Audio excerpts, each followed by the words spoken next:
So this is their SPUI alternative. And I don't really have any comments on it. They did as competent a job you can do with the SPUI design as I suppose it could be done. Well,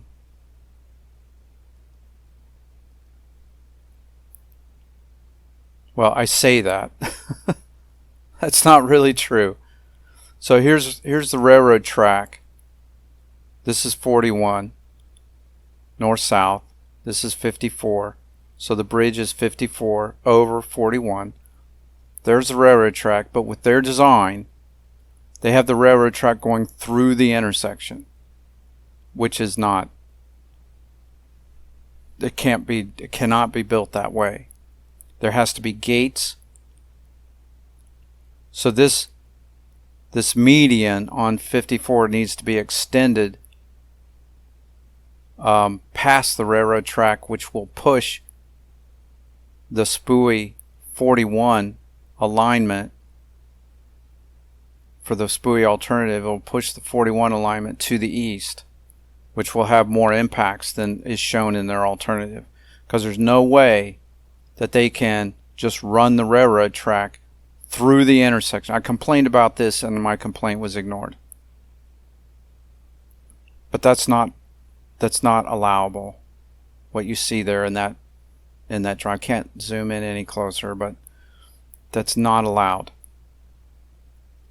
This median has to extend to here to provide a place for the gates to go and channel vehicles through the gated area and not go through the... I mean, I don't know how that's going to work. I asked them, how does that work? Because it doesn't look like it can work to me. Where do they put the gates? So anyway, but the rest of this, maybe it's fine. It's just that the signal is going to be severely congested on 41. This is Dale Mabry to the south. So Dale Mabry is a big intersection, and it's kind of an odd intersection because of the skew of intersection. The SPUI alternative has a 1,000-foot long bridge. It's like 1,000 feet long, so it's a big structure. And then there's another bridge here. This is Lowe's, and this is Pasco. Or no, this is not. I forget the name of this shopping center here.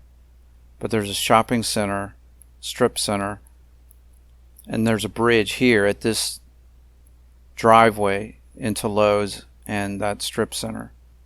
So there's two bridges and retaining walls that extend from a point well to the east of Lowe's, and then all the way to Devon Oak is here, so it goes beyond Devon Oak. So it's a very long, it's like 1.25 miles of retaining wall and bridge. A lot of impacts.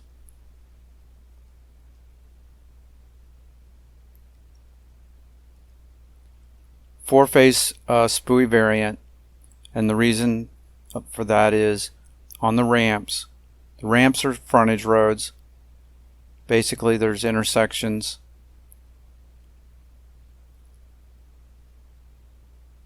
on the ramps, and there's a through movement at the signal, so people can drive through, and that's required in order to maintain access. So this is why a DDI cannot work at this location. Someone might think, well, if they need more capacity, why not put in a diverging diamond? Well, diverging diamond does not permit the through movement on the ramps. But even a diverging diamond would probably require triple lefts. To get to a level surface D. There's no way that the SPUI can operate at a level surface D. No way.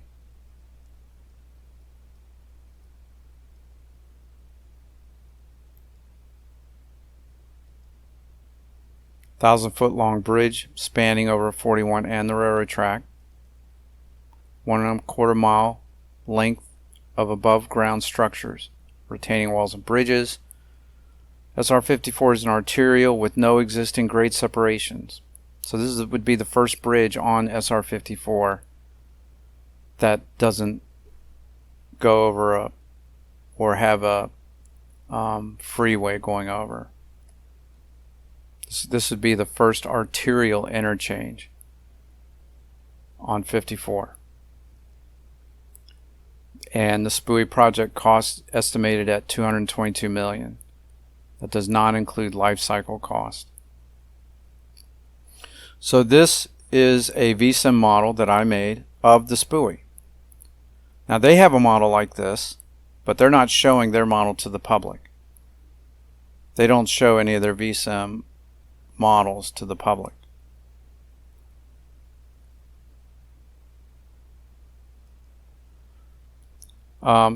So District 7 and the MPO have concealed from the public the severe congestion the SPUI signal will experience. GF Parsons VSIM analysis correcting for unmet demand. So that's something that they refused to do in that FDOT refused to do, is to correct for unmet demand. Even though the FDOT traffic analysis handbook says to do it. So, and it's easy to do. I mean, again, anyone competent with VSIM would be able to correct for unmet demand if they know what they're doing and if they're honest. You know, that's a big problem. Is, you know, to the degree that people are competent, that I don't know. Are they competent? Hard to say. All I know is that they're dishonest. You know, when people make mistakes that looks like they're incompetent, they could also be really dishonest people, and those mistakes are deliberate. So this is the 2045 AM peak hours traffic, using FDOT's traffic for the feasibility study. This is their layout, and I put the VSIM model on top so you can see the bridge in orange. So let's see. So what this is going to show, this is 45 minutes into the AM peak hour, and this is southbound 41. This is 54. You can see the ramps are congested. There's traffic's moving here because the signal was just green, but this is the queue of traffic on 41 according to VSIM. 45 minutes into the AM peak hour, extending back almost 3 miles, and that's using their signal timing. Just goes on and on and on. They didn't show this to the public. So they don't show that to the public. Instead, what they show the public is, well, it's only 3 minutes of delay at the SPUI, not over 20 minutes of delay.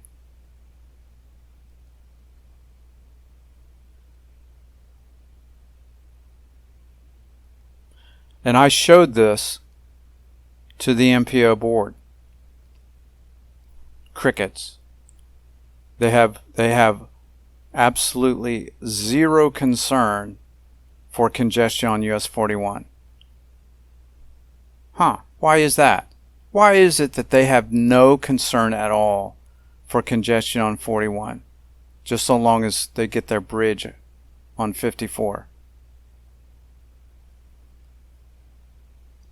District 7 should have shown the VSIM SPUI simulation to the public and called out, pointed out to the public, oh, by the way, the SPUI is going to mean almost 3 miles of queue, vehicle queue. That's called being honest, and that's a matter of full disclosure. and then they should have side by side showed the PFI with no queuing. Of course, their PFI fails, but if they had designed it correctly, if they showed my PFI next to the SPUI, then the public would see that the PFI has no congestion.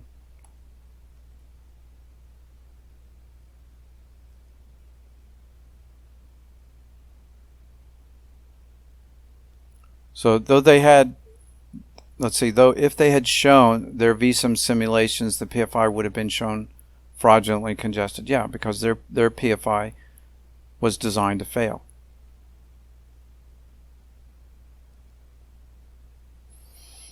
So before I talk about the PFI, I'm going to spend a little bit of time talking about the CFI. So the CFI is alternative 3, and I say that they are fraudulently presenting the CFI as feasible when it's not.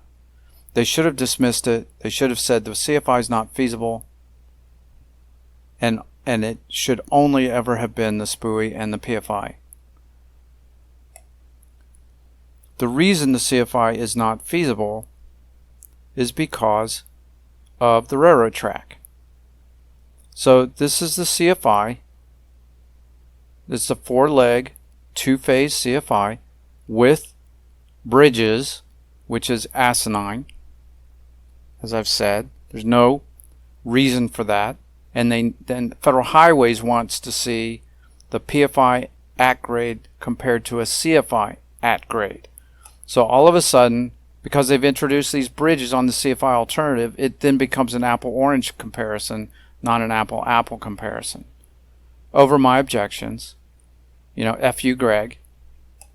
The CFI was never going to be a serious. The FDOT had no serious interest in the CFI here, anyway. So yes, this looks like a clown show, but they don't care, because all they care about is the SPUI. So the only way the CFI can fit this location, because of the proximity of the Dale Mabry intersection to the south, is to put the bypass road, what I call the bypass ramp of the CFI, on the west side of the railroad track. So this design means that they have a freight train going through the intersection, which is insane. Just insane to propose this.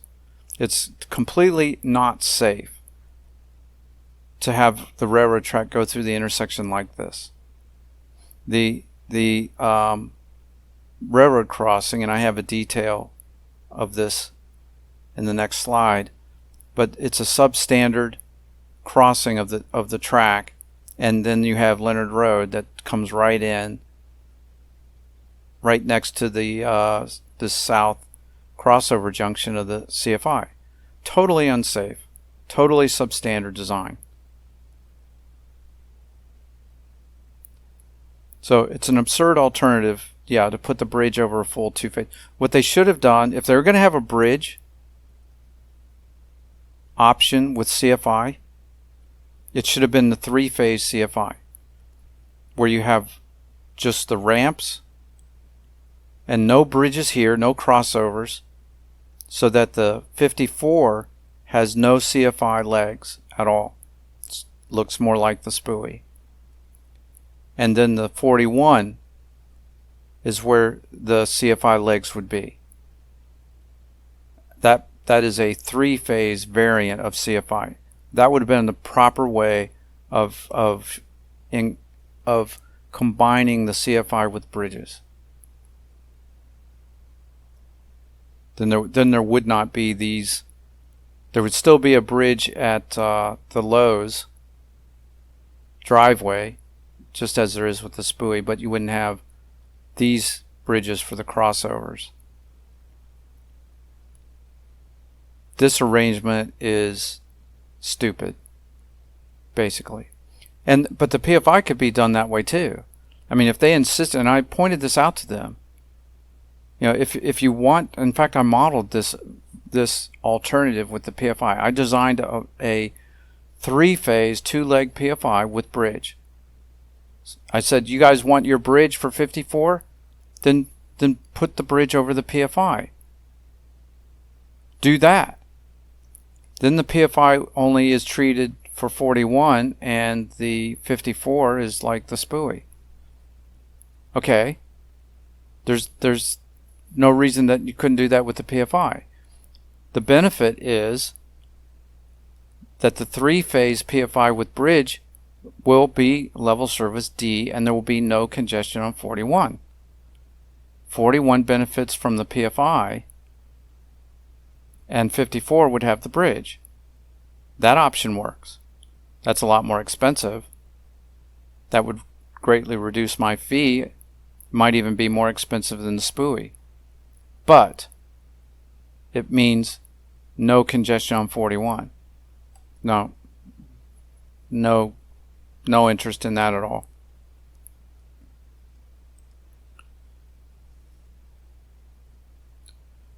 Yeah, so it's the FHWA wanted to see, in order to pay me my fee, FHWA wanted to see the ACT-grade PFI compared to an ACT-grade CFI, no bridges. They didn't care about that at all because, again, they'd already picked the SPUI. So they were just jerking me around this whole time.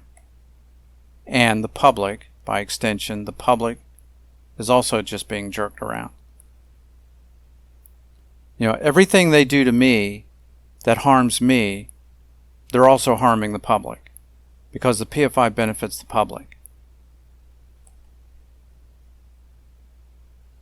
So what I say here is that this nonsensical alternative, this clown alternative of CFI with a full two-phase, 4-leg CFI with bridges and putting the railroad track through the CFI shows what a clown circus this was. That both the PFI and CFI were treated as straw man alternatives all along. They were fake alternatives just so that they could say that they went through the process and that there were other alternatives. That it was the whole thing is a scam. The whole thing has been a scam from day one. So I tried in vain to have the CFI alternative be a 2-phase CFI variant with no bridge. I was ignored. You know, because to me, since I'm thinking, okay, the PFI is the project, I'm going to get my fee, then later on, Federal Highways is going to say, hey, wait, we wanted to see an ACT-grade CFI. So I saw this alternative of CFI with bridges jeopardizing my fee. So I don't blame the task force, and I don't, for this stupidity. It was they were manipulated into this stupidity by the MPO staff and their consultants, Tyndale Oliver. Yeah, I say they were misled by the deliberate disinformation fed by scumbag MPO staff and their sleazy consultants, which resulted in this absolute stupidity. So this is a detail of the railroad crossing. And I look at this and I go, that's insane to actually draw that and expect that to be something that would even be considered to be built. But that's the only way that the CFI fits the site because of the close proximity of the Dale-Mabry intersection. So rather than say the CFI is not feasible because of this situation, they carry this alternative because they're goddamn scumbag assholes. So the problems with this, aside from the fact that just putting a freight train through the intersection is a bad idea in the first place, is that they end up with a substandard railroad crossing, which I detailed in a memo to them and was ignored. But there are standards that are supposed to apply to railroad track crossing. 70-degree angle, not in a curve. These are curved, these are reverse curves. And the bypass ramp of the CFI is running parallel to the track. This maneuver here is a relatively high speed. It can be performed at a relatively high speed. It's not a low speed maneuver, although the curvature is pretty extreme.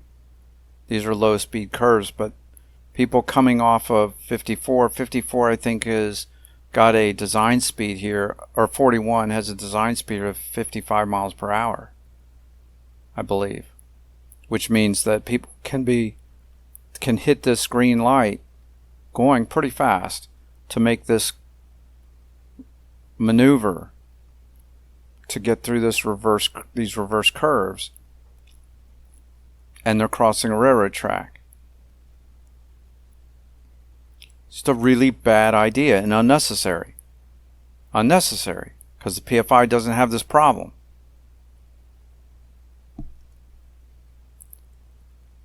Then you have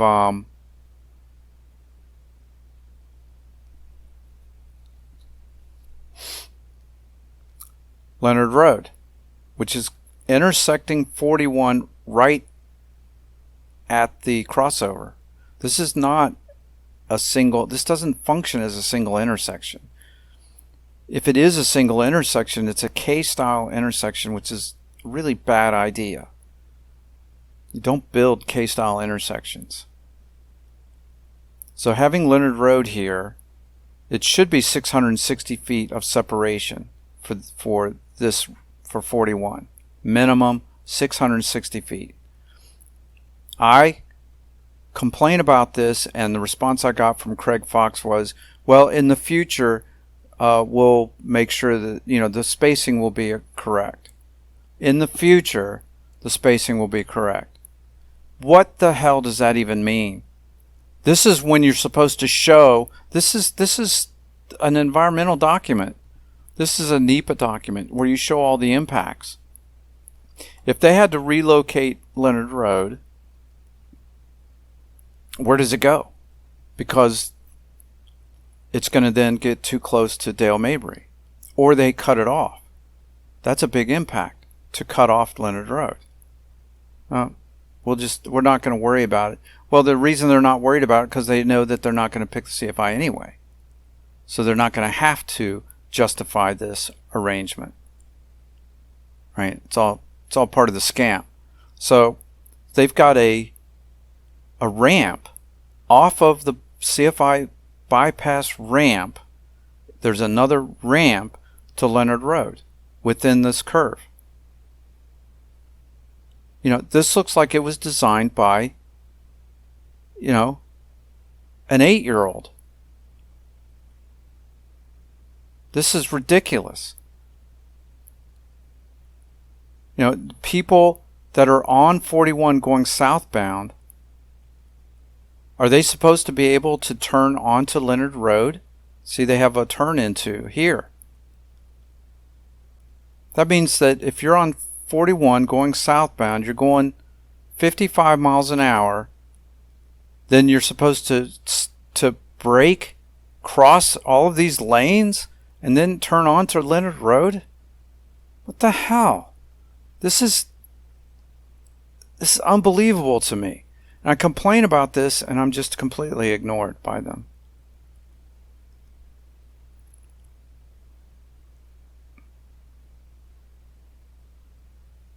Yeah, I've rotated the plan so that 41 is running left-right, but it's actually north-south. So north is to the right. So the only way that the CFI is geometrically feasible at this intersection of 41 and 54 is to put the CSX track through the intersection as shown, which is insane. It's an unsafe substandard layout that I repeatedly objected to and was ignored. Putting a freight train through the CFI which is it's a non-traditional intersection, so people are going to be, there is some level of confusion or disorientation. So there's already people are already a bit disorientated by virtue of the fact it's CFI, and then having a railroad track going through it. Yeah.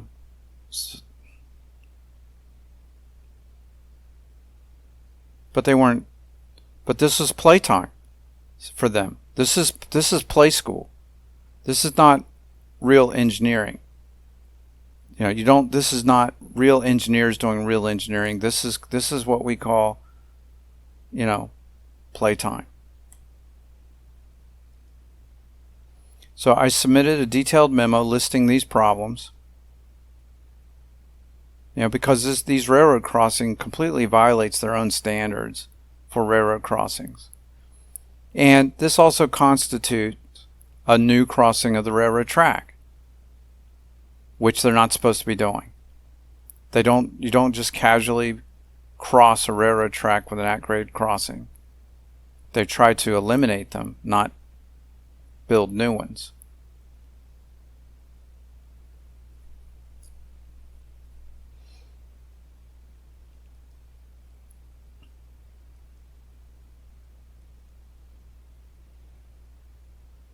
So, yeah, I got no response from them on the unsafe substandard crossing as proposed. And as I said, for the 660-foot minimum spacing to Leonard Road, that they would make it conform to the proper spacing later. No, that's not how you do alternative evaluation. That's not how you do NEPA documents. You show all the impacts in the evaluation.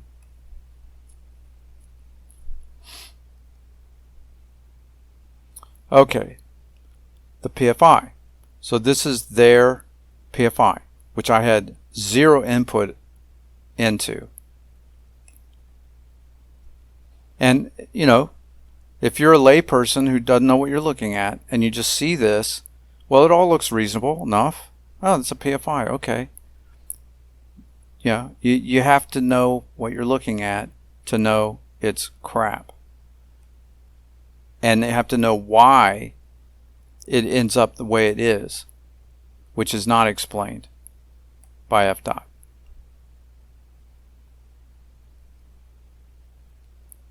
So I say, so at a glance, it looks like a PFI, but there are significant design flaws that cause excessive impacts. They refuse to use all my technical specs, any. They refuse to use all my materials, all my technical comments on their PFI were either ignored or dismissed with excuses, nonsensical, spurious excuses. District 7 deliberately failed to engage me at all in the development of their PFI alternative. The arrogance, the gall of that, the absolute utter gall of designing the PFI without any input from me. It's so dishonest. What complete scumbags these people are. Absolute scumbags. So they end up with an improperly designed PFI. Of course, they're presenting it to the public as if it is properly designed. The public doesn't know any better. The public's going to look at it and go, oh, okay, yeah, well, that's not very good. I don't like how it's impacting, my drive home or access to this road or this property or that.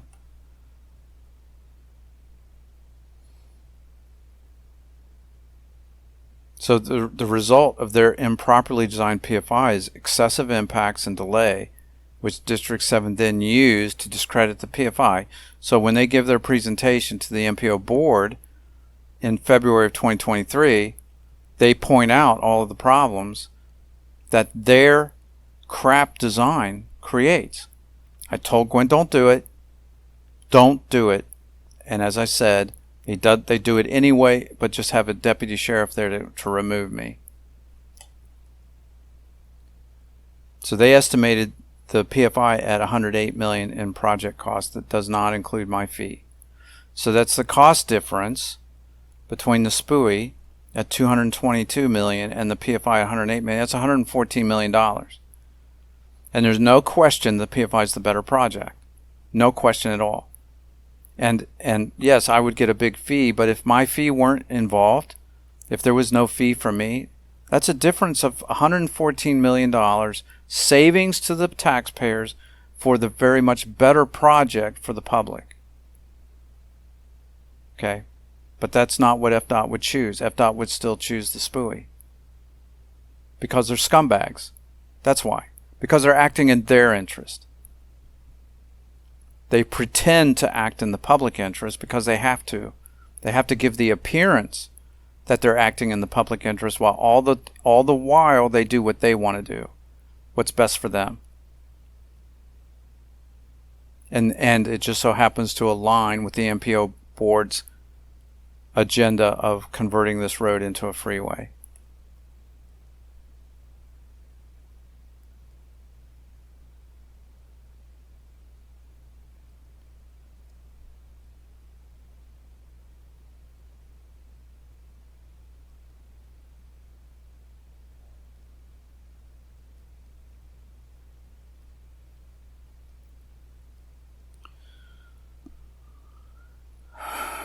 I look at this and it's just sickening. It just makes me sick to see what they did with my PFI.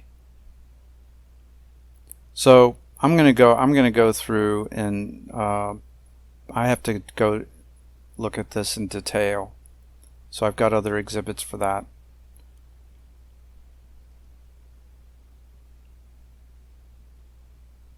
The project cost, with my fee of $57 million, which is 50% of the difference, would mean that the PFI is $165 million.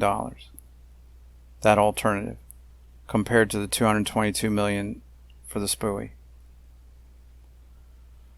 So that means project cost savings for taxpayers of $57 million for the PFI alternative after my fee. So this is my design. So I had to do my own design. I shouldn't have had to do it. I shouldn't have had to do my design, or they should have had me do the design and then they use my design.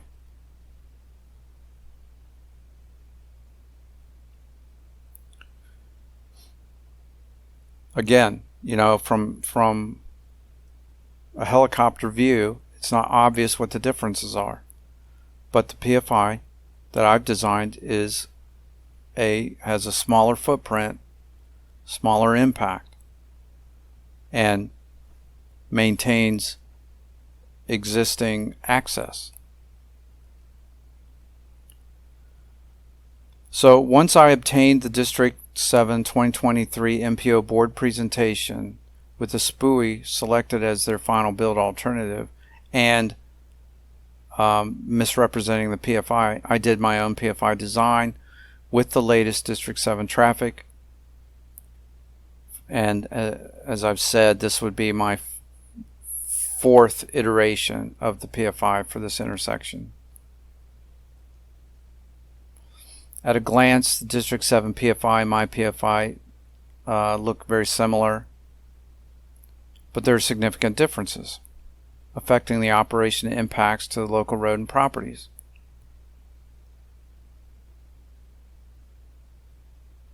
To their access. Properly designed and signalized, the PFI should have minimal impact on existing driveway and local road access. So this is a presentation that I gave to the Pasco County MPO Board January 2023. They allowed me 10 minutes. And FDOT was not present. FDOT was playing a game with me. They kept delaying when they were going to give their presentation. I had an advance copy of it that I obtained by, I either downloaded it or it was provided to me through a public record request. They did not supply it to me, but I got a copy of it, and I intended to respond to that presentation the day they gave theirs, but they kept delaying theirs. They knew I was wanting to do it. They knew that I was trying to get a meeting, or say a block of time to respond to their presentation to the board. And the way they do the public comments, they do that at the very beginning of their meeting. So I would have been able to get up, have 10 minutes to give my response to the presentation that they were going to give later in the meeting. But they kept delaying. I had this arranged with the MPO board, with the MPO director, who at the time was McKiska, and he said, yes, I can have 10 minutes. And he asked me if I wanted to delay so that I would give my presentation the day of FDOT's. I declined. I just said, well, I'll go ahead and do it. So mine was in January, and then FDOT's is in February. So I'm going to replay my presentation here. There's no video recording of my presentation to the board, because mysteriously their video taping equipment was on the fritz when I gave my presentation, but it was running again in February. So that's convenient for them. So anyhow, there's no video record of my presentation, but this is the presentation that I gave to them. So I start off with just reintroducing myself to them, but they know who I am.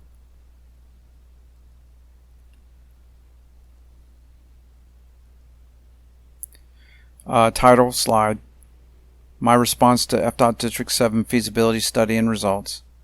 So they claimed that they didn't have a copy of the presentation. So they didn't know what FDOT was going to be presenting, because they didn't have a copy of it. But they did, because that copy was given to the Citizen Advisory Committee in I think November of the year before. So November of 2022, it was distributed to the MPO staff and the members of the Citizen Advisory Committee in November. So they had a copy of it. They knew what they were going to say. But they're playing dumb. Oh, they haven't made their presentation. And I suppose in their defense, they could say, well, they may have made changes to it. Maybe. I don't know. But they knew what FDOT was going to be saying in advance. So this is the first slide that I show the MPO board. And these are tables from the PD&E, what's called the Preliminary Traffic Analysis Report, or the PTAR. So this is a supplemental document that goes with the PD&E study, with the preliminary engineering report. So it's a supporting document they're required to do, and it contains the traffic analysis of the alternatives. And it was prepared by AECOM with Domingo Noriega as their lead traffic engineer. So what it shows, these are the results of their VSIM analysis of the SPUI AM peak period 2045 design year and PM. Maximum queues of over 10,000 feet. So approaching 2 miles. And with unmet demand of 40%. So I explained to them that unmet demand is traffic that's just being ignored in their results. They're just erasing 40% of the traffic that wants to go through the signal. Because what happens with VSIM, if they stop the model at the end of the hour, then any traffic that doesn't make it into the model, they call unmet demand. But they use the delay of just the hour. So their delay figures do not account, in this case, for 40% of the traffic. And they still have 10,000 feet of queue. So if you correct for the unmet demand, which is what the FDOT Traffic Analysis Handbook says to do, this 10,000 gets a lot greater. So I ran my own VSIM model of their SPUI alternative using their signal timing, their traffic, and I get almost 3 miles of queue, maximum queue. That's what should be told to the public. That's what FDOT should be make public. That should be a matter of public disclosure. With no unmet demand. They should have, there should be no unmet demand. All this should be zero. Every vehicle that wants to go through the intersection should be counted. And they know that. So this is a game that they're playing. It's a game of deception. It's like a magic trick where they make 40% of the traffic disappear.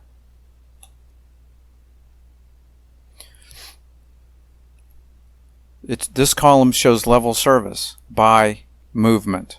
So each of these lines is a movement. So you have southbound through, southbound right, southbound left, that's 41. Then you have northbound through, left, right, eastbound, left, right through, westbound, right, left through. So the eastbound, westbound, those movements are State Route 54, northbound, southbound, US 41. Under unmet demand, you see the numbers, like this is the eastbound ramp, approaches 50% of the traffic erased. Just disappeared. You know, down a rabbit hole. And they still have half a mile of maximum queue, and they claim here that they've got almost 10 minutes, well, over 10 minutes of delay. But I think this is average delay. I don't think this is a maximum delay. It doesn't say, but I don't think these are maximum delays. It can't be. So I really don't know what these delay numbers are. But they're showing 10 minutes here with almost 50% of the traffic unaccounted for. So I point this out to the MPO board, show them these charts. In the PM it's the same. Worse. I mean, the unmet demand is 30 to 40%. But every movement in the PM is level service F. 10 of 12 of the movements in the AM are F, 2 or D. Okay, I show this to the board.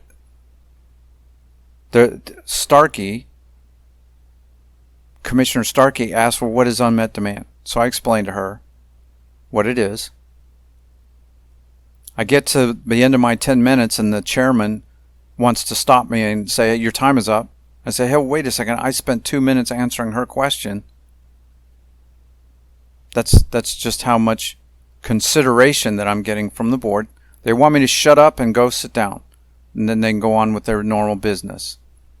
So none of the other board members had any questions about this at all. No comments, no concerns expressed. So none of this information that you see in these tables is being presented to the public, other than they say that it's a level service F, but the public doesn't know what that is. A level service F is 80 seconds. 80 seconds. And here they're showing it at 655 seconds. So what is lost in the FDOT presentations to the public and their information is the magnitude of the congestion at the signal, the severity of the congestion, where we're looking at by 2045 over 2 miles of queue, of backup. And that's okay, because bottom line is US 41, the peasants are using 41. That's the peasants, the people who work and go to Tampa. Whereas I suppose probably the snowbirds and the clientele that they're hoping to get at the marinas and maybe yacht clubs in Newport Richey, they'll be using the bridge. So those people count, but everybody the 70% of the traffic that commutes to Tampa, to hell with them. Let them eat cake.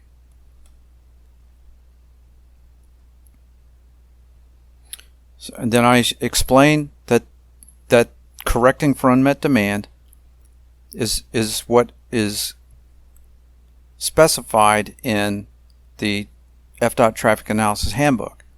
They don't require it, but they don't require anything. It's like, well, they can do what they want. But if they don't correct for unmet demand, they're lying. It's just that they're too spineless to say, if you don't correct for unmet demand, you are lying. You are deceiving the public. They show how to correct for it. They advise that you do, that the district does, but they leave it as optional. Well, I call it fraud. And it says here, correction. This is an excerpt from the Traffic Analysis Handbook that says correction of unmet demand is achieved by extending the model's spatial and temporal limits to include the maximum back of queue or congestion buildup and congestion dissipation period. So all that's saying is that they need to run they need to extend their input links back far enough to encompass the amount of queuing that's going to occur, and they need to run the model until the last car at the back end of that queue gets through the signal to do this. They know how to do it. If you know how to run VSIM, which they should have traffic engineer capable of running VSIM, they know how to do this. They just don't. They deliberately don't do it, and instead lie to the public. And FDOT is happy to do that too. It's up to FDOT to tell the consultant what to do. So I'm telling FDOT this is a lie, and what FDOT should do is go, okay, we don't want to lie to the public. We want to present truthful information, so we're going to direct our consultant to follow the Traffic Analysis Handbook. Right? That's the right thing to do. But FDOT is fine with lying to the public. They're not going to tell their consultant to do the right thing. They're happy to lie. And I say here that they should not be showing average vehicle delay, because there is no average delay under oversaturated conditions, only minimum and max delays. Minimum being the beginning of the hour and max at the end. Why hasn't FDOT shown the extent of estimated SPUI congestion to the public? They can use a VSIM animation. So they have the VSIM model, and I explained to the board. I mean, I've got a limited amount of time, so I pack a lot into 10 minutes, so I got to go fast.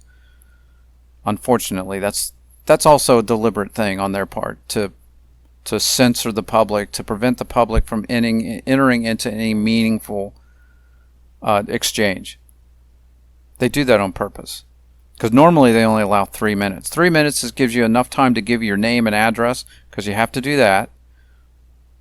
By the time you've given your name and address, your time is half gone.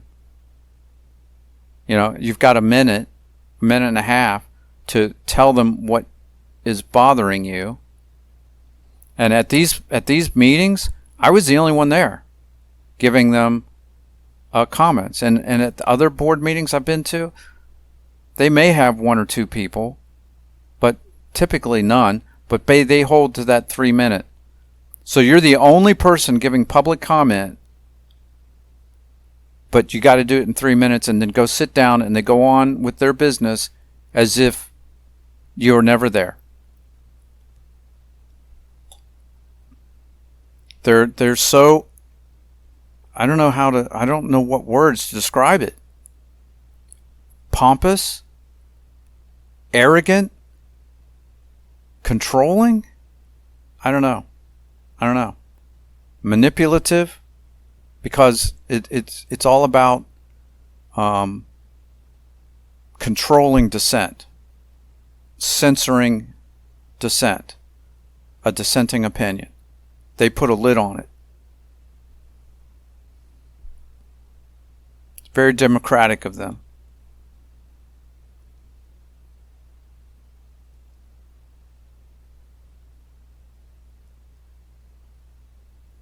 So this table, these charts, I showed the board. Okay, all this is in my presentation. So what this shows is side-by-side comparison of the SPUI and PFI, maximum delays and maximum queues, AM and PM, for year 2045. This is based off of my model, my vSIM model, but they should get similar results.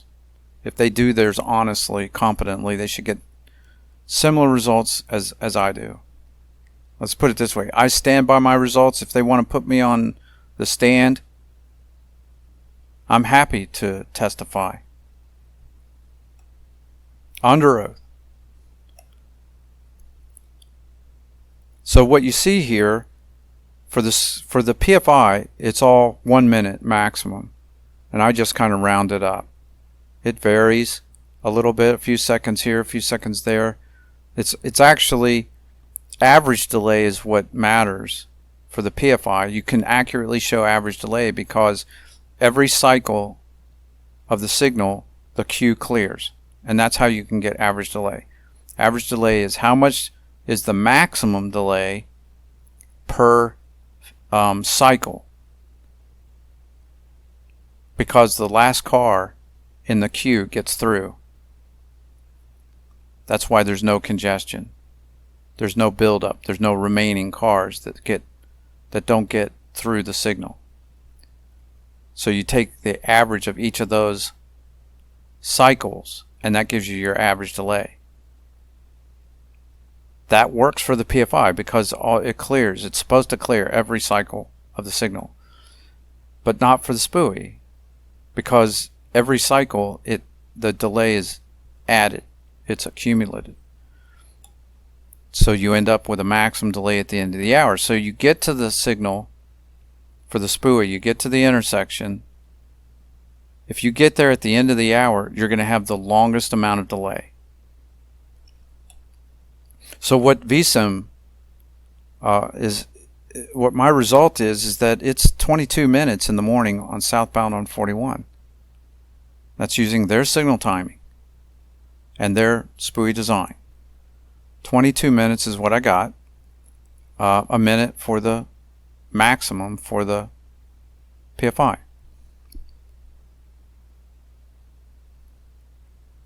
And almost 3 miles of queue, and 1/10 of a mile for the PFI. And then in the PM, over 22 minutes and 21 minutes. This is on 41 southbound, 41 northbound, versus a minute for the PFI. And then 2 mile queues, southbound, northbound on 41.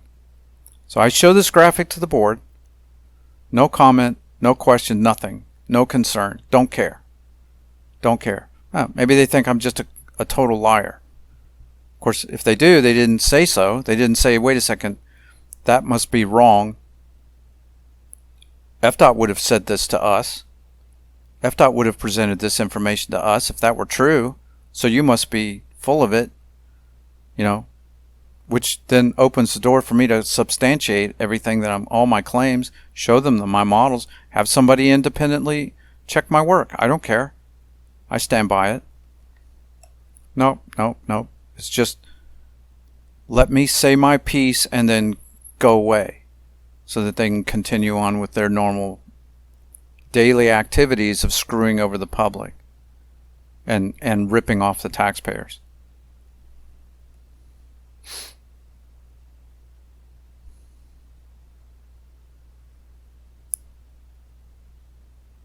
Yeah, so all of these results I have here is after this is correcting for unmet demand. So I let my model run until the last vehicle on each approach gets through the signal. vSim will tell me how long it takes that vehicle to get through. That's the maximum amount of delay by approach. That's what they needed to do. And the queue, vSim will also tell me how far back that queue is when that last vehicle arrives. Their vSim does the same. They've got a newer version of vSim than I do, so I know it can do all this stuff. So then I show this to them. This is a cutout of the FDOT evaluation matrix that they showed at their 16 September 2021 public meeting. So this is their open house. This is the evaluation matrix. You can see it's got the no build, it's got the SPUI, and it's got the PFI. And this is the delay. They call it AM peak hour traffic delay, seconds per vehicle, and the level service. Alright, so FDOT shows the public average delays for the SPUI, which is severely oversaturated. There's no average delay under oversaturated conditions. They're showing the public that you're only going to get delayed at the SPUI signal by 3 minutes. That's a lie. That's a lie. It might be 3 minutes if you get to the signal at the very beginning of the hour. Maybe. Probably not, because there's already background traffic that's there congesting the signal. That's why when they run the vSim model, they have to seed the model with all the background traffic first. So the hour preceding, if you're going to do the modeling correctly, then you start with the volume of traffic the hour before the hour you're analyzing. So if you're analyzing the hour from 7 a.m. to 8 a.m., seed the model from 6 a.m. to 7 a.m. and then start counting. So the minimum delay at the SPUI is going to could be 10 minutes. I don't know. I didn't get the minimum delays. So 3 minutes? No. As the delay, that's what they're telling the public. Oh, you're only going to be delayed 3 minutes in the morning and a little over 3 minutes in the PM. That's called lying. Straight up lying. And then the way they show the PFI is BS. Now I can't pin this on the district because this is how their central office says to show delay and level service for a CFI, and so presumably the same for the PFI, but they do it by junction. They don't show the overall delay and level service for the PFI. That's what they should be showing, because it doesn't matter what the individual junctions are. That's stupid to do. It's one system, it's one network, and you want to show the overall. The reason that this is misleading is that people see this. They see, well, the central intersection, what I call the main junction, the PFI is an intersection. The CFI is an intersection. The individual intersections I call junctions. They're junctions because they are sub-intersections, basically. They're not to be considered like their own intersection, because the whole thing functions as a whole. So the problem with reporting it like this to the public is that they think this is all additive. That if I'm on 54 and I'm going westbound, so I get to the east crossover first, then I add 13 seconds, and then I get to the main intersection, I add 48 seconds, and then I get to the west junction and I add 84 seconds. So I add up those three, and that's my delay at the PFI. That's wrong. That's wrong. And the reason is because these are not additive delays. They're overlapping. They overlap. You can't say that it's 13 plus 84 plus 48, because it's going to be sum of 13 overlaps with the 48, which overlaps with the 84. So what is the true delay? Well, what they could do is show it by approach. They could show it, but they show the whole combined. If you show the whole combined, it should be 40 for the AM. It should be about 47 or 42 seconds in the AM. Correctly designed, correctly signalized. The overall average vehicle delay at the PFI is 42 seconds. You don't even need to show maximum delays for the PFI because it doesn't get oversaturated if it's done correctly. And then in the PM, it's about 47 seconds. And those are both level service D. So the PFI should be shown to the public as level service D. There should be no Fs here at all. They show an F here, an F here, F here. That's false. That's based on their bullshit design and bullshit signalization. So I show this to the board. No comment, no questions. So I say here, the PFI should have for the AM 42 seconds and PM 47 seconds overall delay.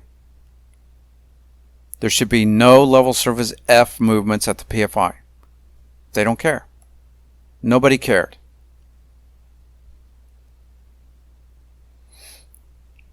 Congestion kills. Okay, so these are exhibits from bar graphs from a dissertation by a PhD candidate, a study that was done by Anna Almonte Valdivia, probably butchering her name, but University of Central Florida. This was done in 2009. But what she did is take like 147 intersections in and around the Tampa metro area, as I understand it, and Orlando. So there's Orange and Hillsborough counties, 149 intersections, and she correlated level service with crashes, crash rates, and crash types, and crash severity. And what her research showed is a level service F has the highest crash rates. This is level service D, so the PFI overall level service D, and the SPUI signal level service F. So it's showing almost twice the rate of crashes for the SPUI signal than at the PFI, based on level of congestion. And then this is severity of crashes. So the level service F has more severe crashes than level service D2. Then the type of crashes you see for congestion, the kind of crashes that are going to be most prevalent are rear ends and side swipes, which makes sense. I mean, if you've ever been stuck in congestion and it's stop and go traffic, the rear ends, that comes from somebody suddenly stopping in front of you unexpectedly.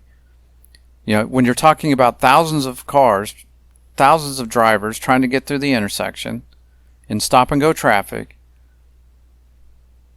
it only takes one of them to look away from the car in front of them at the wrong time. and they accelerate and hit the car in the rear. And now you have a fender bender that's going to then cause more congestion. Or drivers are approaching the intersection and the car in front of them suddenly stops because of a long queue of cars. Unexpectedly, the driver behind them, not paying attention for that second, doing whatever, glancing at their phone, talking to the person next to them, looking out at the signs,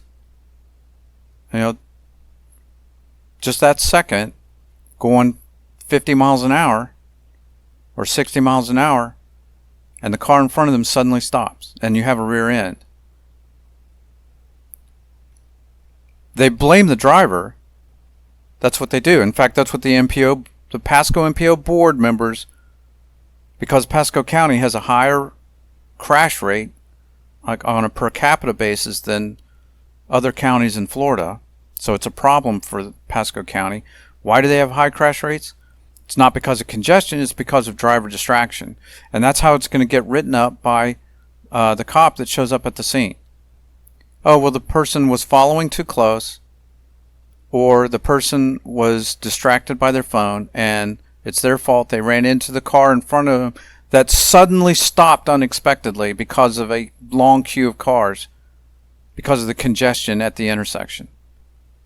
Right? So blame the victim, blame the drivers when it's really the DOT's fault. But they don't want you to see it that way. So what they're going to do is say, no, congestion doesn't cause crashes. No. It's driver distraction. The drivers aren't driving correctly, even though they create the conditions that then causes the crash. Blame the victim. So, but I showed this graphic to them, and if they were honest and actually cared about the welfare of the people of Pasco County, of motorists in Pasco County, they might have put two and two together and said, maybe we ought to be considering congestion as a contributor to the high crash rate in Pasco County. Because what they're doing in Pasco County, all the projects that they put money into are economic development projects. So they've got their foot on the accelerator of economic development, and then the roads that are under capacity, they just let fail. Those roads fail, intersections get really congested, they got high crashes. Well, why do they have high crashes? Well, people are spending too much time on their phone, looking at their phone and not paying attention to the traffic ahead of them. Anyway, so I showed this. FDOT refused to use GF Parsons PFI signal specs. So I'm telling the board that FDOT deliberately refused my signal specifications and refused to add the necessary auxiliary 3 lanes. I'm telling the board that the PFI that FDOT has designed is wrong. I'm the inventor. I'm the expert. Their version of a PFI is garbage, is what I'm telling the board. And they're just sitting there staring at me with their dead fish eyes, or they're like cows chewing cud. Just, you could see, the eyes rolling back in their head, practically. When is this guy going to shut up so we can go on with our day? Okay, that's how much they cared. I show here that the auxiliary lanes, it's a standard application, quoting from the, this is from the FDOT Intersection Design Guide. Auxiliary lanes may be used for certain movements at intersections to improve capacity and operations. It's a standard thing. And from the Pasco County MPO Mobility 2045 Long Range Transportation Plan, quote, during the development of the Mobility 2040 LRTP, the MPO board adopted a series of policy statements intended to guide future transportation decisions and funding The following policy regarding the maximum number of general purpose lanes was adopted on June 12, 2014. Maximum number of lanes on non-freeway expressway road, which is these roads are. Future road improvements on non-freeway expressway roads shall be limited to a maximum of 6 general purpose through lanes. Exceptions may be on roads that necessitate special use or auxiliary lanes. End quote. Well, if there's any location in Pasco County where auxiliary through lanes are necessitated, it would be this one, because this is probably the busiest intersection in the county. And the PFI needs the auxiliary through lanes. And as I said, the bridges, they have auxiliary through lanes, it's just that they're on the bridge. They're not at ground level. And then I tell them here, FDOT ignored or dismissed all technical materials and input from GF Parsons on the PFI, though they had zero experience with the design. In 7 years, FDOT had zero engagement with GF Parsons, asked zero technical questions about the PFI. FDOT had consultant review GF Parsons' PFI concept proposal, who issued comments and questions which were never forwarded to GF Parsons for a response. And that was perfectly okay with this board. Perfectly fine.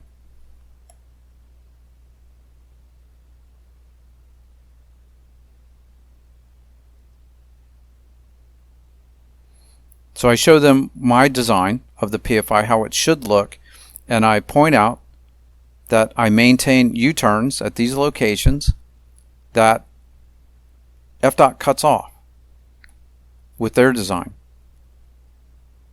So my PFI is a lot more compact than theirs. Theirs is over large. Their bypass roads are too long because of the way they signalized it.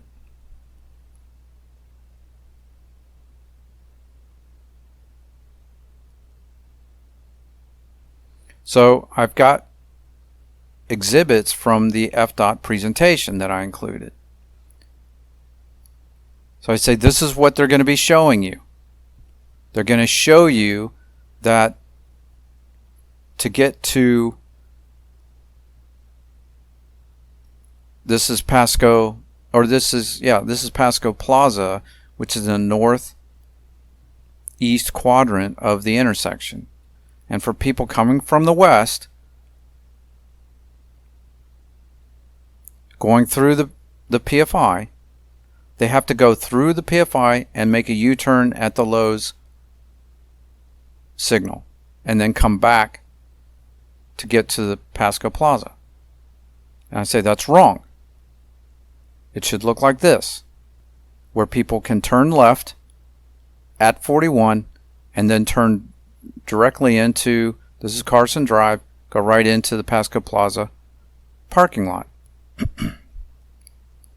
That's what it should look like. This is what FDOT's showing the public and the MPO board.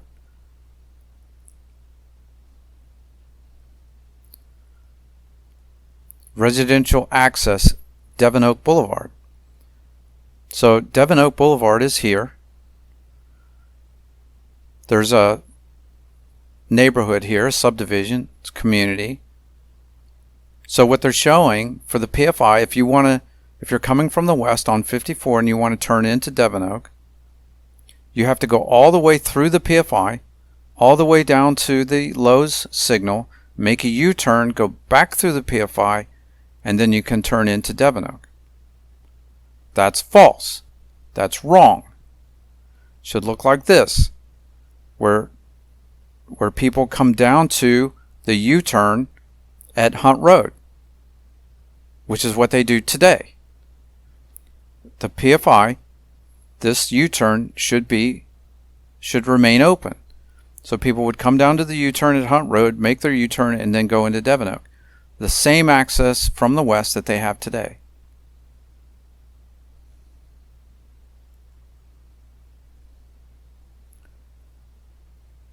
No comment from the MPO board. Like, okay, so what's your point?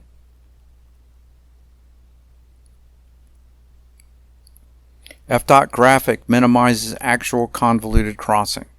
So this is the pedestrian crossing. On the left is the FDOT exhibit. On the right is the actual crossing based on their SPUI plan. The left is a cartoon. The right is what they're actually proposing to build. So on the left, they make it appear as though it's not so, it's not complicated. Cross here, there's a couple, a few bends here, and then you're done. The reality is different. So they're showing a pretty simple crossing, but the actual design looks like this, with all of these twists and turns. I added the cheese here, just for emphasis. So they are misrepresenting how, the actual challenge of crossing the road for a pedestrian at the SPUI signal.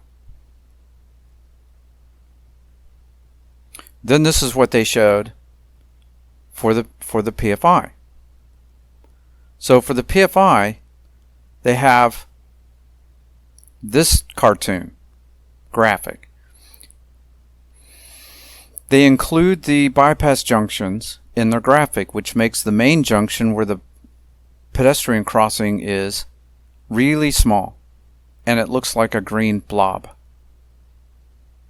It should look like the graphic on the right. I prepared this, and it's kind of hurried. It's before I did my CAD drawing, so I had to do it in vSim and approximate the geometry of the PFI.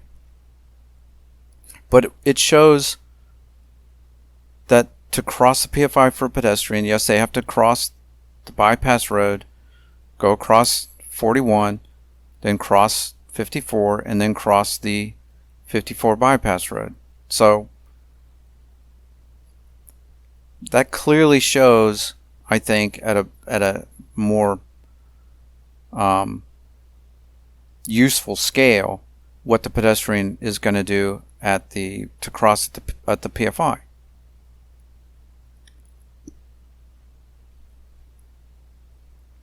The crossing of the PFI looks more like what they show for the SPUI.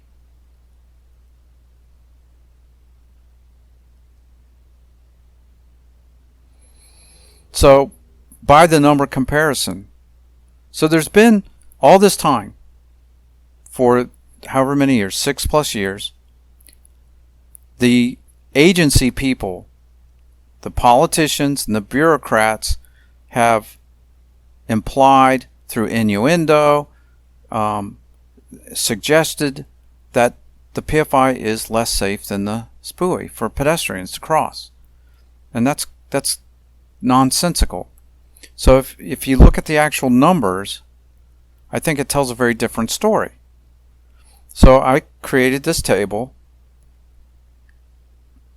I also point out that I've provided this graphic, this exhibit, comparing relative pedestrian safety 7 times since 2016 to both District 7 and the MPO. Never got any feedback, never got any kind of engagement from them.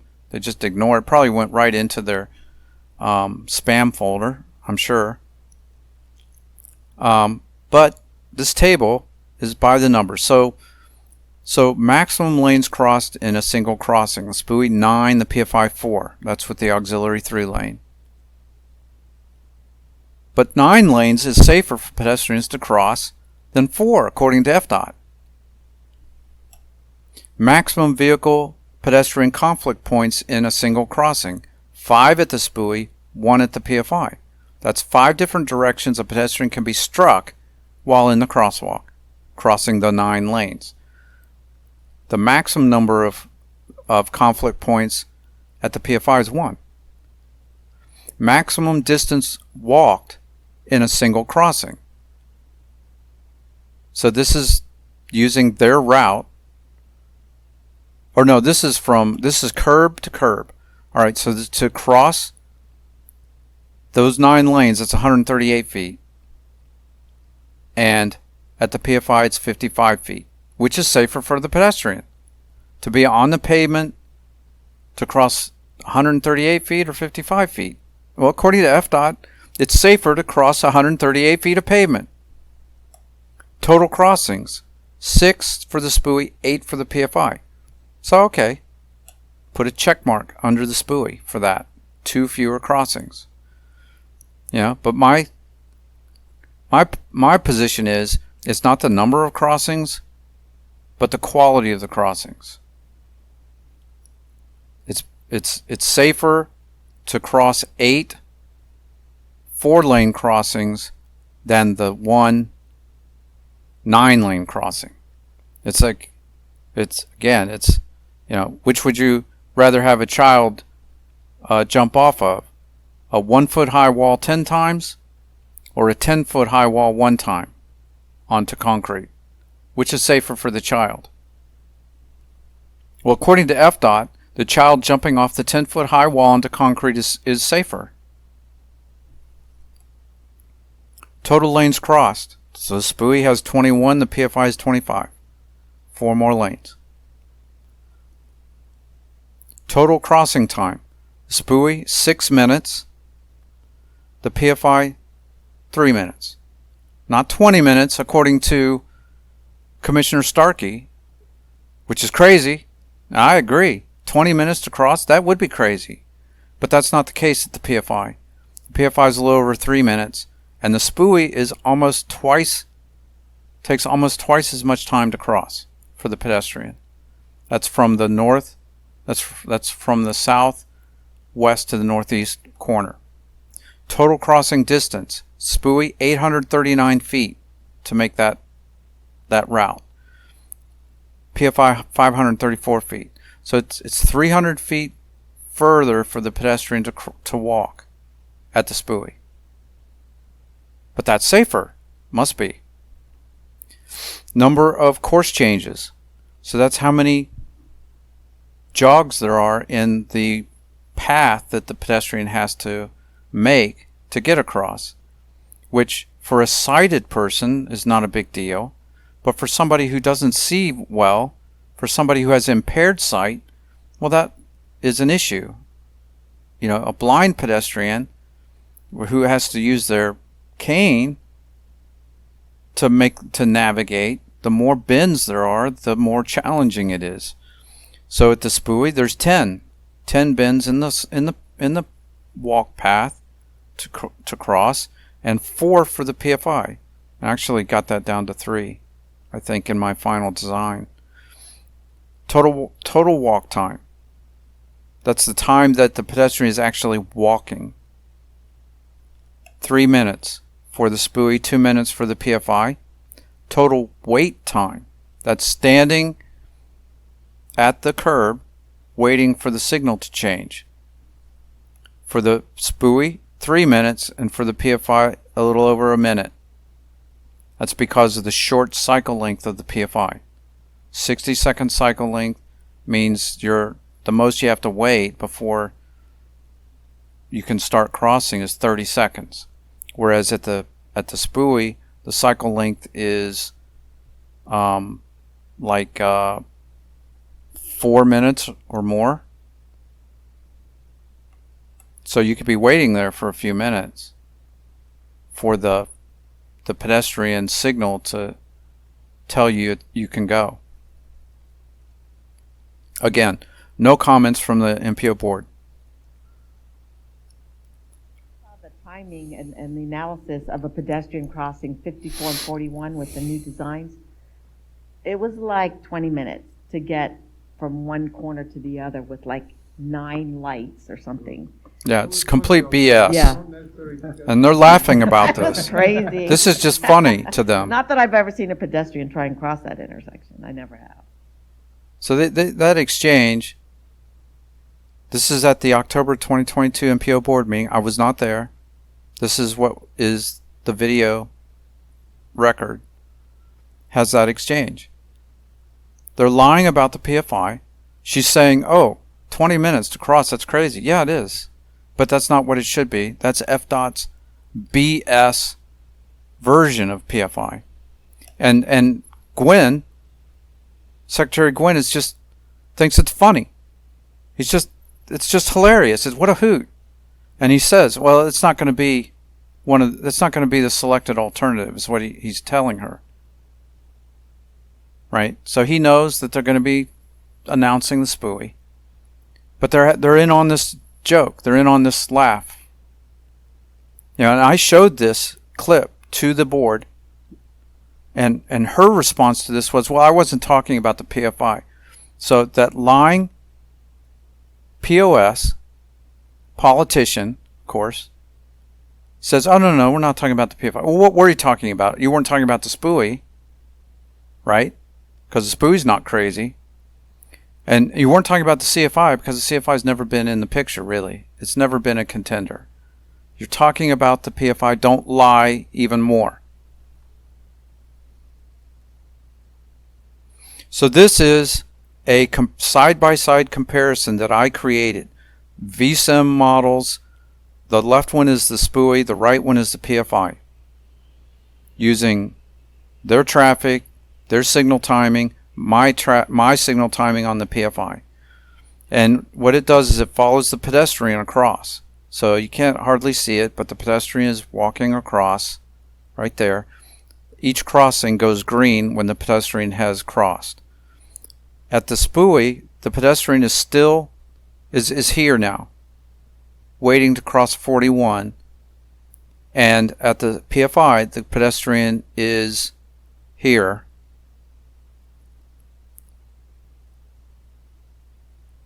is waiting here. So here's the pedestrian. This is a minute going on 2 minutes. This pedestrian is still here. This pedestrian is here, crossing 54, and now has crossed 54 and is crossing the bypass road that's on 54. This pedestrian at the SPUI signal is still waiting to cross 41, and they've almost made it all the way across at the PFI. I showed this to them. No comment, no questions, nothing. Now they're crossing the 9 lanes of 41. The pedestrian is now across the road at the PFI. They've completed their crossing. The pedestrian at the SPUI is not even halfway across yet.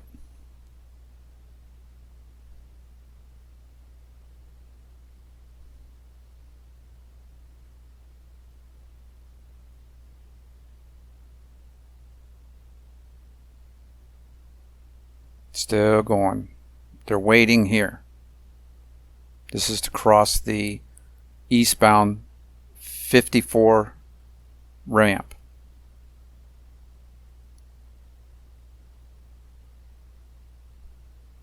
See, another thing that makes crossing at the SPUI less safe for a pedestrian is that all of this orange, this is bridge. You've got retaining walls and abutment here that obscures the pedestrian from the driver sight line. There's more visual clutter around the SPUI because of all the concrete. So now the pedestrian is finally getting across. It took over 6 minutes to cross. No comments, no nothing. This is my VSIM model of the SPUI.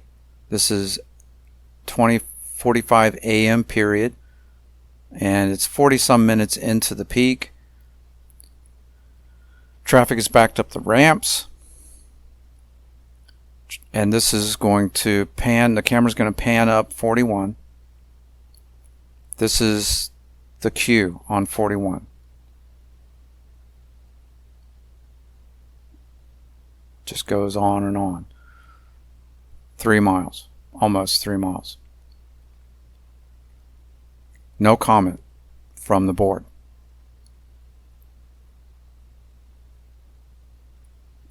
That's okay. 2.8 mile maximum queue, 22 minutes of maximum delay.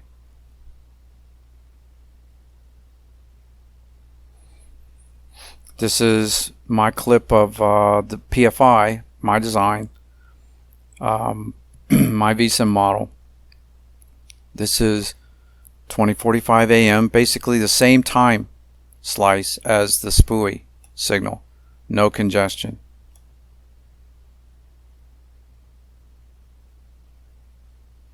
I even modeled the school buses having to stop at the railroad track, because the school buses have to stop at the track. So that school bus stops here.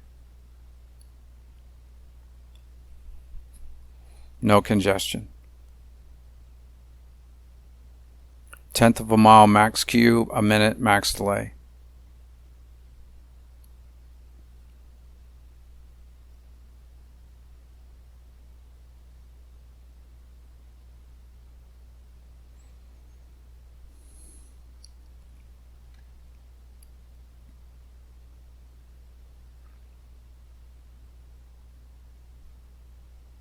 It just runs. Yeah, it's like clockwork. Now, if there are problems with this, if there are concerns, like with the school buses and the railroad track, it's FDOT's obligation as part of their feasibility study to evaluate any of their concerns. Are drivers confused getting through the PFI? Evaluate that. There are tools available for that purpose that they did not use. They didn't do any feasibility analysis at all. They've got a 4-year-long feasibility study in which they didn't actually do any, they didn't study feasibility at all.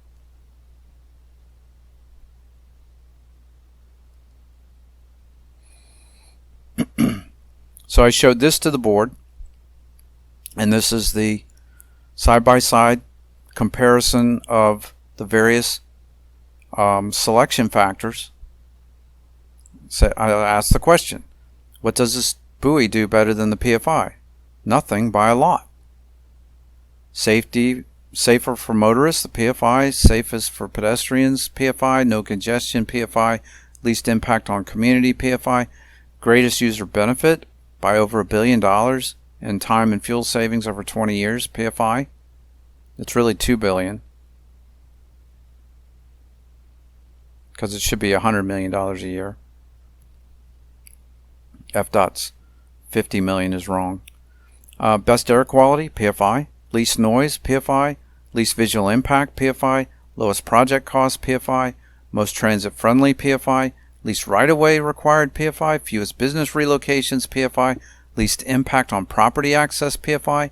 Least floodplain impacted, PFI. Least wetlands impacted. Least disruption during construction, PFI. Shortest construction duration. Safest work zone, PFI. Lowest life cycle cost, PFI. Best for overall emergency response, PFI. But they picked the SPUI. The only benefit the SPUI offers is to save the 30% of traffic that use the bridge 47 seconds of travel time to the next signal. No comment, no questions, crickets.